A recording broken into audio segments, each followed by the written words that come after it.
The hearing to determine whether Vybz Kartel and his three co-accused should again stand trial for the 2011 murder of Clive Lizard Williams is underway in the Court of Appeal in downtown Kingston. The hearing is being held in a packed courtroom 1. An overflow court is being used to accommodate the crowd.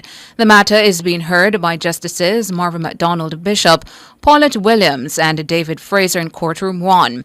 The hearing is set to last for 5 days.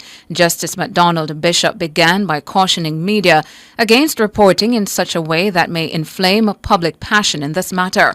She says the court will not hesitate to bring contempt proceedings against entities who may report in such a way as to be prejudicial to the rights of the accused.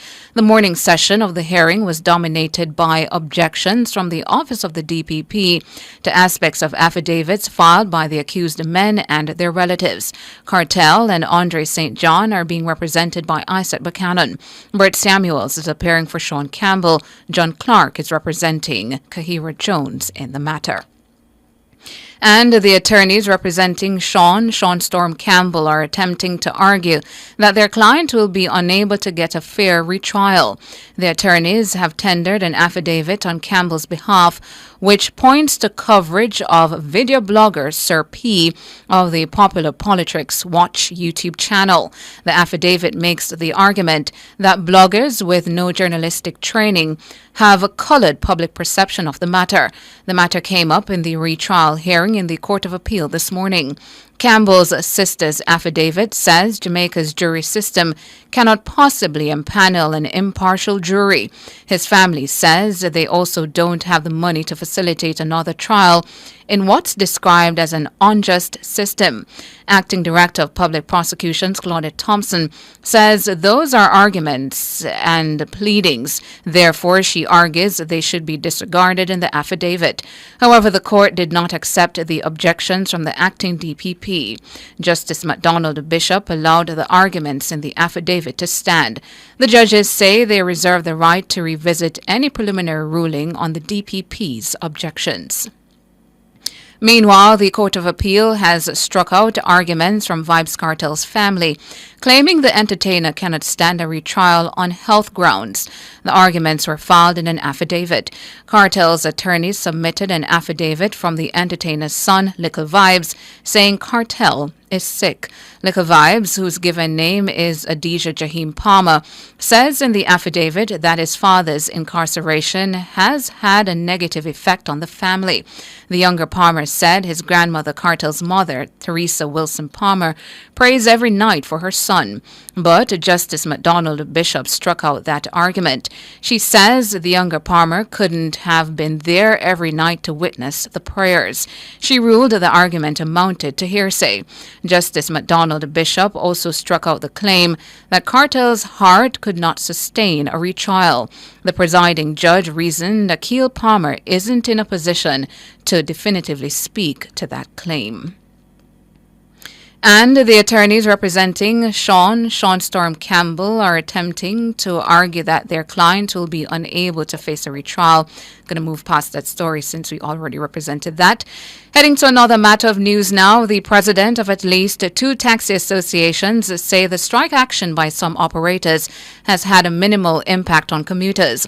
President of the Transport Operators Development Sustainable Services, Todd's Edgerton Newman, says about 80% of his members turned out for work on Monday morning. There are a number of areas in St. Andrew, St. Catherine, Portland, and St. Mary, pockets of persons are demonstrating. It's not as widespread as, one would thought it would be this month based upon the level of organization that went into a strike action for this morning. Happily, that 80% of the island's public transport sector are not involved. The leaders are not involved in the strike action, but the 2 new groups just developed recently, and they believe that sitting at the table does not make much sense, and they want to take strike action this morning. Similarly, Director at the National Council of Taxi Associations, Dion Chance, says he didn't observe any major disruption in Montego Bay, St. James. So far, I've been out early looking at different areas within Montego Bay and as to what is happening. And I can report that I haven't seen any passengers lingering on the road unable to get transportation. Taxis are going to and fro Mount Salem area. I saw only one section down by clock where some students were gathered, and I think those are go to Maroon Town High. I don't know what the situation is there. Dion Chance, director at the National Council of Taxi Associations, speaking on Nationwide this morning. Transport Minister Darrell Vaz pleaded for calm in a message on Sunday, telling players in the transport sector that a meeting will be held this week with stakeholders to resolve the issues surrounding the demerit points system. But some operators ignored that plea in the face of what they say is an unjust demerit points regime. They say they are working under the threat of having their licenses suspended if they accumulate 10 or more demerit points. Meanwhile, several videos have been posted to social media by bus and taxi operators showing the effect of the withdrawal of service by some of their colleagues. The videos show several taxis parked in places such as Flanker in St. James, Portmore in St. Catherine, and Halfway Tree in St. Andrew. In Halfway Tree, the videos show scores of commuters, including students, left stranded by the Spencer James car park behind Mandela Park and at the Retrial Road taxi stand. Yeah, the man, them copy say Halfway Tree there, right at the Retrial Road stand. See there, people stand up, can't go work, can't go school. Look on the time. So 1 and 2 cars still stand up there about them a load. Yeah man, Halfway Tree standing. In Flanker, a taxi operator says the decision to withdraw services is a show of solidarity. My Flanker team in solidarity. See real taxi driver them here. Yeah man. Real taxi driver them, I see them we park up down here, so see there. Yeah man, solidarity. Yeah man, we have to support. You see me? See we are no fool. We are fighting soldier, we are bad slave. We park up the outside on the background. A taxi operator in Flanker and before him one in Halfway Tree. But taxi association heads have distanced themselves from the action. Speaking on Nationwide this morning, President of the National Council of Taxi Associations, Dion Chance, says while he agrees with the concerns the operators have raised, the strike is premature. And some taxi association presidents agree with their members that the demerit system as it stands is flawed. Dana Davey reports. Under the Road Traffic Act, motorists can accumulate 2 demerit points and be fined $2,000 if he or she has failed to cause a passenger to wear a seatbelt. Driving backwards unnecessarily attracts a $3,000 fine and 4 demerit points. Driving or attempting to drive a motor vehicle across a funeral procession, a $5,000 fine and 2 demerit points. Driving or operating motor vehicle while using electronic communication device, $10,000 and 4 demerit points. But there are other offenses with significant fines where no demerit points have been applied. For example, not producing transport emergency cards and manifests upon being requested by a constable or other authorized person, $175,000 fine and no demerit points. Operating motor vehicles specified in Regulation 259, Section 1, in time when motor vehicle cannot be clearly discerned at a distance of 150 meters, a $500 fine and no demerit points. It also lists using motor vehicle to damage road sign, a fine of $50,000 and no demerit points. President of the One Voice Taxi Association, Oscar Finnekin, says operators are attracting fines and demerit points for things out of their control. Those that we have no control over is we have nowhere to park in the KMTR and in some urban centers. We don't have anywhere to pick up or set down our passengers. Now, if we stop at a bus stop, the fine is $10,000. And if we are supposed to stop 40 feet from the bus stop, but 40 feet from the bus stop is a yellow line, and that carry a $6,000 fine and 3 demerit points. So you will be getting several of those tickets right throughout the day as long as you are driving a PPV vehicle. Director at the National Council of Taxi Associations, Dion Chance, reasons that it should only be the offences with significant fines that carry demerit points. This is one of the reasons, why we're saying that when these committees are being put together, you need persons from certain industries being a part of it. You can't take people who don't understand anything about transportation to go out there and make rules and laws. Because hefty fines should carry the demerit points and not the seat belts and all of that, which is something that you can get in a jiffy. Because you can just go in and forget to put on your seat belt. You get a fine, but there shouldn't be any demerit points. So, this is what we're trying to argue in the meeting, and we're taking that to the meeting tomorrow, that some of these offenses that carry demerit points should be revisited. And Todd's president, Edgerton Newman, says the demerit system was identified as a key issue following widespread canvassing of members, and he welcomes the review by the government. We have been asking for this for total review. We have gone across the island in town hall meetings, talking to operators, and they say, yes, the thing needs to be changed. Nothing has been done. What I'm saying now, we are now at the table. We have 5 meetings in 9 days, and I'm saying that, okay, give the government until the next few days to address these matters. Tomorrow it will be a meeting. But some of these signs are total nonsense and need to be changed. Dana Davey for Nationwide News. And in news came in just before midday. Transport Minister Darrell Vybz says a lack of communication may be the reason for today's withdrawal of service by some transport operators. I've been monitoring the situation in relation to the demonstration and withdrawal of service by certain taxi operators. It has been moderate so far, affecting most of the parishes.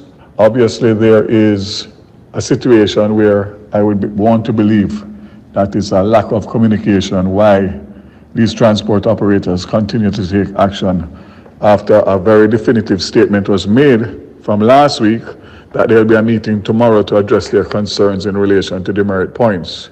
So I can only conclude that it is either politically motivated or it is a lack of communication getting down from the taxi organizations, associations to the actual drivers. Minister Vybz has reiterated his call for operators to return to work.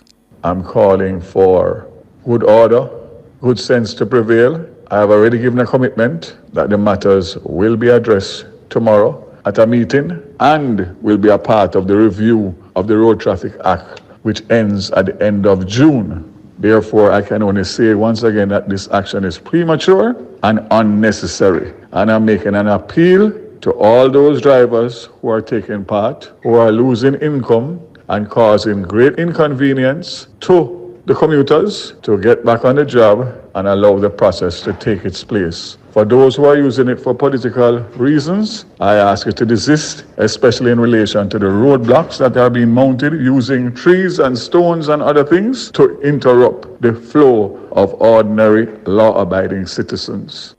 Darrell Vybz, Transport Minister. JLP leader Andrew Holness says as part of a general strategic review, the party is conducting an assessment of the performance of all its representatives to determine the way forward. Mr. Holness made the disclosure on Sunday at a constituency conference in East Rural St. Andrew. The party is also looking at the performance of all its representatives, every single representative. We can't take it for granted that because somebody looks good on paper, that they are good on the ground.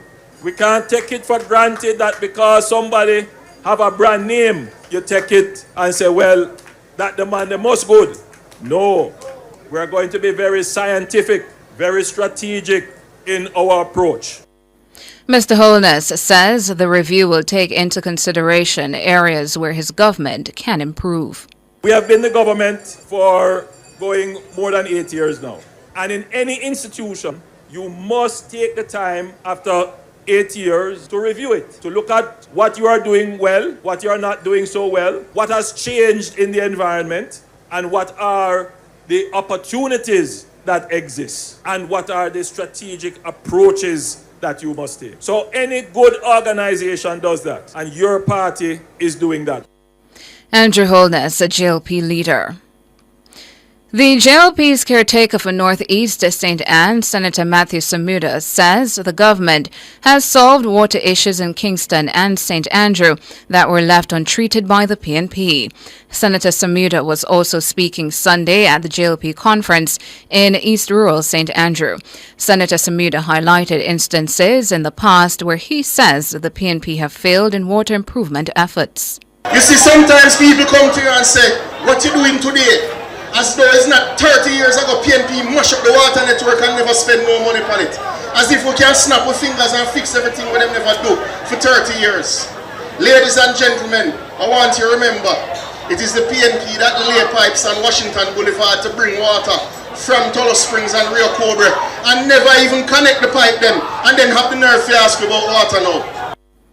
Senator Samuda, who serves as Minister with responsibility for water, says the government's implementations has halved the level of pipe leakages in Kingston and St. Andrew since taking over from the PNP. It is the PNP when we came in, when we checked the pipes and the leaking in Kingston and St. Andrew. 72% of the water that we collected, stored and produced was leaking out of the pipes in Kingston and St. Andrew in 2016. I can tell you that as of today, we have cut those leaks in half. It is now 37%, and within 2 years, we're going to get it below 20% by fixing the pipes. Ladies and gentlemen, those things are important. Senator Matthew Samuda, caretaker for Northeast St. Anne. In regional and international news now, regional news, agents of the National Drug Control Directorate, DNCD, in the Dominican Republic have seized over 1,000 packets of marijuana from a shipping container that arrived from Jamaica. In a statement on Sunday, DNCD said it received information about contraband hidden in a container in Santo Domingo. Anti-narcotics and military officers and K9 units inspected dozens of containers that were in transit when they detected inconsistencies inside one of the containers, which arrived from Kingston, Jamaica. The container was opened and law enforcement found 49 cardboard boxes containing a total of 1,061 packages of marijuana. The NCD said the drugs were hidden among preserves and condiments destined for London. In international news now, an aircraft carrying Malawi's Vice President Solos Chilema and 9 others has gone missing. That's according to a statement from the president's office. The Malawi Defense Force aircraft went off the radar after it left the capital Lilongwe on Monday morning. The president ordered a search and rescue operation after aviation officials were unable to contact the aircraft. After being informed of the incident, Malawi's President Lazarus Chakwera cancelled his scheduled flight to the Bahamas.